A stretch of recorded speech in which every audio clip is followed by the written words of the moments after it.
Assalamualaikum warahmatullahi wabarakatuh. Teman-teman sahabat holistik,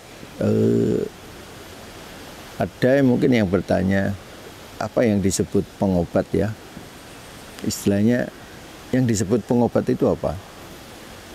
Kalau kita mengacu kepada apa yang disampaikan di Ibnu Qayyim ataupun kaidah-kaidah Islam terhadap pengobat adalah orang yang terjun di dalam dunia pengobatan, terus dia fokus di dalamnya. Dalam arti kata itu bukan sambilan, tapi dia betul-betul fokus di dalamnya. Itu pengobat yang murni. Nanti kalau yang sambilan, dia belajar sambil-sambilan, nanti biasanya akan bergeser profesinya itu seperti itu. Atau dia menolong sebatas yang dia mampu, itu terhadap ilmu yang dipahami. Itu masih bisa, masih kategori. Tapi secara khusus adalah orang-orang yang belajar tentang ilmu pengobatan. Itu berarti kalau belajar ilmu pengobatan dia runtut. Tidak boleh belajar ilmu pengobatan itu loncat-loncat tidak bisa. Itu harus runtut. Karena ilmu itu saling mengkait satu dengan yang lain. Jadi yang pertama karena dia bicara tentang manusia, kesehatan manusia, maka dia harus belajar satu. Yang dipelajari apa? Dia harus ngerti manusia itu apa. Manusia itu apa? Kemudian bagaimana cara tubuh manusia itu bekerja. Itu. Kemudian bagaimana tubuh manusia itu beradaptasi terhadap makanan, lingkungan dan sebagainya. Kemudian yang kedua, dia harus mengetahui tentang hukum-hukum sunatullah yang berlaku terhadap tubuh ini. Hukum-hukum sunatullah yang berlaku terhadap tubuh ini. Ini yang kedua. Sehingga dia bisa paham apa yang harus dikerjakan sesuai kaidah hukum. Kemudian yang ketiga, dia harus tahu apa yang menyebabkan penyakit. Dari makanan, dari lingkungan, dari adaptasi hidup yang salah, dari emosi, semua hal yang menyebabkan sakit termasuk dari bakteri, virus, kemudian dari ini dia harus tahu. Semakin dia tahu banyak, maka dia semakin mumpuni. Itu seperti itu.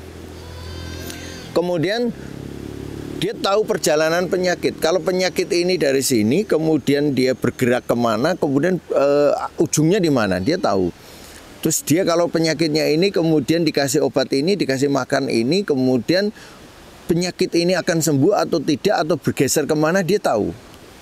Nah, ketahuan itu menyebabkan dia sangat hati-hati dan sangat kemudian responsif terhadap persoalan yang ada ketika terjadi perubahan pada kondisi pasiennya. Itu misalnya ini pasiennya dingin, dikasih obat yang hangat, harusnya dia hilang kedinginannya.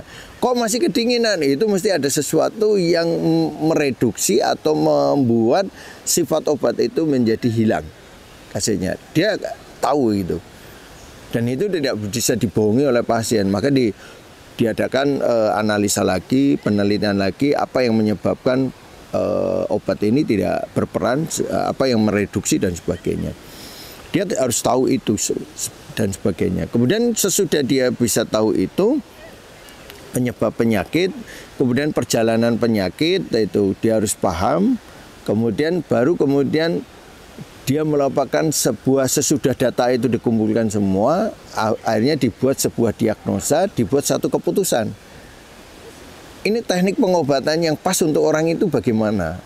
Kalau ada komplikasi, apakah langsung semuanya diatasi bersama dengan tindakan berbagai obat disatukan, atau dari mana dulu harus dikerjakan supaya kesembuhan pada satu persoalan menyebabkan kesembuhan bagi pintu persoalan yang lainnya.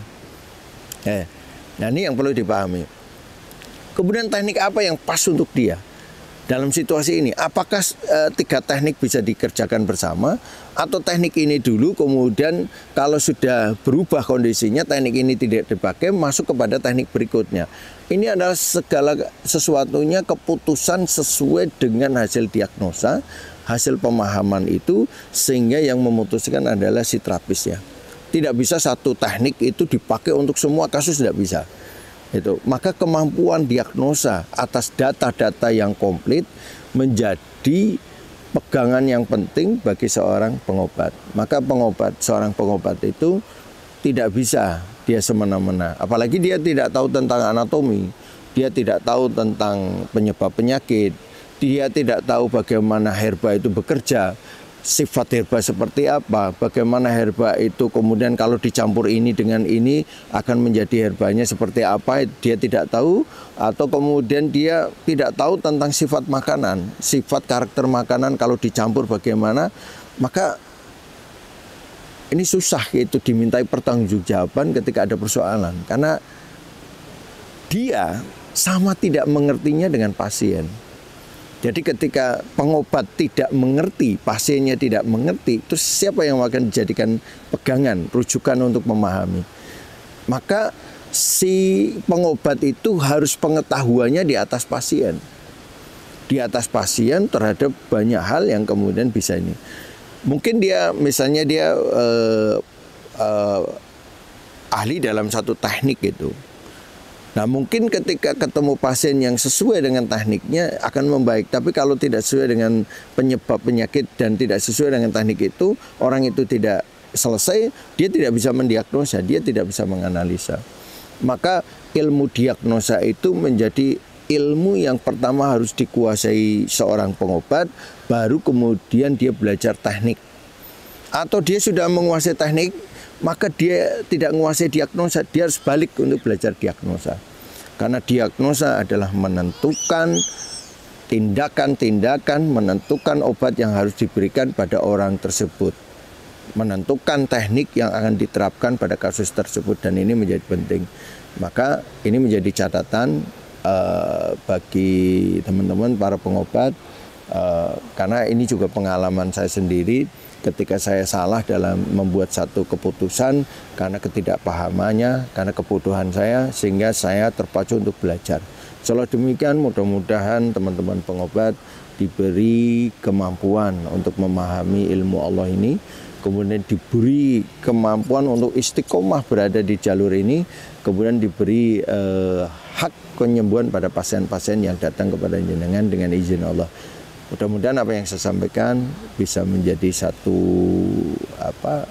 tambahan ilmu, wawasan bagi teman-teman dan bermanfaat ke depannya. Insyaallah demikian. Assalamualaikum warahmatullahi wabarakatuh.